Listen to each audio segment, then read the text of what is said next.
मंडल rail सदस्यीय board की बैठक में पहुंचे धनबाद मंडल में पड़ने वाले सभी सांसद। रांची के राज्यसभा सांसद आदित्य साहू ने वर्तमान राज्य की सरकार पर बोला हमला।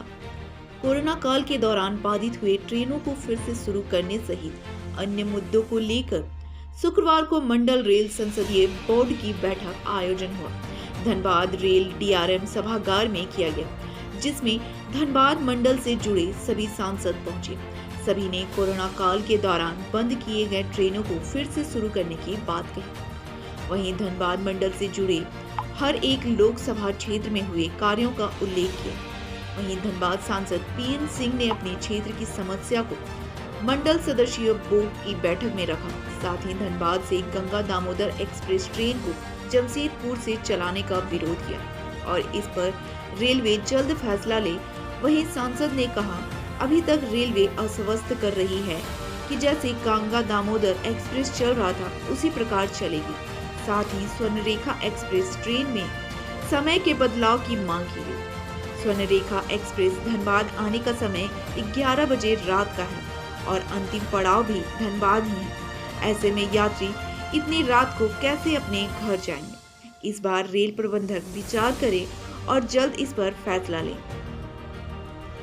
मंडल रेल संसदीय बैठक में पहुंचे रांची के राज्यसभा सांसद आदित्य साहू ने वर्तमान राज्य सरकार पर हमला बोलते हुए कहा कि हेमंत सोरेन की सरकार पिछले 3 वर्षों में झारखंड को बहुत पीछे धकेलने का काम कर रही है, लेकिन झारखंड विकास से कोसों दूर जा चुकी है। माता बहनों के साथ अत्याचार जिस प्रकार तेजी से बढ़े हैं, वहीं भ्रष्टाचार के आगोश में राज्य के सभी विभाग भरे हैं। जो विकास समाज के अंतिम व्यक्ति के पास जाना चाहिए, जो बिल्कुल थक चुका है। आज सारे जो सत्ताहीन लोग हैं वह जनता के अकुल संपत्तियों को अपनी तैयारियों में भरने का काम करें। उसे अपनी तिजोरी में से ईडी ने या कार्रवाई कर खंगाल रही है, जो जनता की गढ़ी कमाई को अपनी तिजोरी में भरने का काम किए हैं। इसका परिणाम आने वाला समय में दिखेगा। देखिए, यह मंडल संसदीय समिति की बैठक थी, जो हर एक लोकसभा क्षेत्र में जो काम हुआ उसका प्रगति प्रतिवेदन इन्होंने दिया कि पिछली बैठक के बाद कहाँ हम ट्रेन का ठहराव किए, प्लेटफार्म को बनाए, कहाँ पर ब्रिज बनाए, कहाँ अंडर ब्रिज बनाए। ऐसे अनेकों काम का इन्होंने हर एक संसदीय क्षेत्र में जो कार्य हुआ है उसका इन्होंने सूची उपलब्ध किया। हर एक सांसदों ने पिछली बैठक में अपने क्षेत्र की समस्या उसका अनुपालन रिपोर्ट पेश किया और इस बैठक में जो दिया गया, जिसका चर्चा हुई और लोगों ने अपनी समस्याओं को अपने अपने क्षेत्र की समस्याओं को भी रखा है और निश्चित रूप से मुझे उम्मीद है कि उन समस्याओं का समाधान जनहित में रेलवे करने का काम। गंगा दामोदर अभी तक तो आश्वस्त कर रहे हैं लोग। हम कहा कि इसको रद्द कीजिए, जो नए आदेश हैं उसको स्थगित रद्द कीजिए। यथावत गंगा दामोदर चल रहा था वैसे चले, यथावत स्वर्ण रेखा। अभी 11 बजे रात में धनबाद इंडिंग स्टेशन है।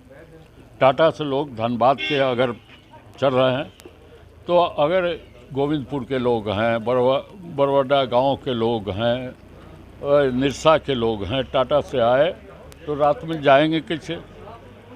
इसलिए समय का भी बदलाव कीजिए कि ये ठंड की रात में जाएंगे कैसे।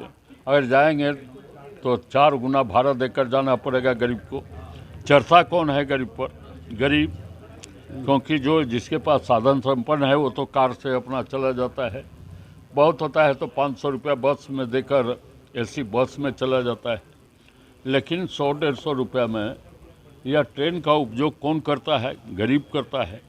और उसके यह समय सारणी में बदलाव न स्वर्ण रेखा का होना चाहिए न गंगा दामोदर से, क्योंकि गंगा दामोदर वहाँ से चलेगी स्वर्ण रेखा बनकर धनबाद और धनबाद से जाएगी गंगा दामोदर बनकर पटना। और ऐसे समय वहीं से लोग रिजर्वेशन करा लेंगे, वहीं भर जाएंगे तो धनबाद के लोगों को अवसर कहाँ मिलेगा? इन्होंने तो अभी आश्वस्त कर रहे हैं, अब जब तक कि राइटिंग में आदेश नहीं निकल जाए तब तक वो सर फुटपाथ दुकानदार लोग पे कोई बात दुकानदार लोगों की बात तो हमने कहा कि इसको रोजी रोजगार मत उजाड़िए, अगर बहुत आवश्यकता आप महसूस कर रहे हैं। देखिए, देश के यशस्वी प्रधानमंत्री आदरणीय नरेंद्र मोदी जी ने जब से देश का कमान संभाला है और उसी समय से पूरे देश में रेल का जाल बिछना शुरू हुआ है और नए नए रेलों का परिचालन भी बहुत बड़े पैमाने पर किया जा रहा है। और कोरोना काल में जो बहुत सारी ट्रेनें रुकी थी, स्वाभाविक था कि इतना उस समय संक्रमण का दौर था कि ट्रेनों का आवागमन थोड़ा सा बाधित हुआ था। उन सभी ट्रेनों का चलाने के बारे में इस बैठक में बात हुई है। ऐसे बहुत सारी ट्रेनें पहले से चल रही हैं, लेकिन कुछ ट्रेनें रुकी हुई तो उनको अब रेल प्रशासन तुरंत चलाने का आज आश्वासन दिया है। झारखंड में सरकार जो चल रही है, क्या कहेंगे ईडी को जो कार्रवाई हो रही है? देखिए, जिस प्रकार से 3 वर्षों में झारखंड को बहुत पीछे धकेलने का काम वर्तमान राज्य सरकार ने किया है, झारखंड और विकास से कोसों दूर जा चुका है। माता बहनों के साथ अत्याचार और अन्याय जिस प्रकार से बहुत तेज़ी के साथ इस राज्य में बढ़े हैं, जिस प्रकार से भ्रष्टाचार के आगोश में सारे विभाग आ चुके हैं, भ्रष्टाचार की किरणें जो समाज के अंतिम व्यक्ति तक जाना चाहिए, अंतिम परिवार तक जाना चाहिए, बिल्कुल थम चुका है। आज उसी का परिणाम है कि आज सारे जो सत्तासीन लोग हैं वो जनता के अकूत संपत्ति को अपने घर के तिजोरियों में भरने का काम किया है। उसी तिजोरी से जनता की जो गाड़ी कमा है उसको निकालने के लिए ईडी ने कार्रवाई किया है। इसका परिणाम आने वाले समय में आपको दिखेगा।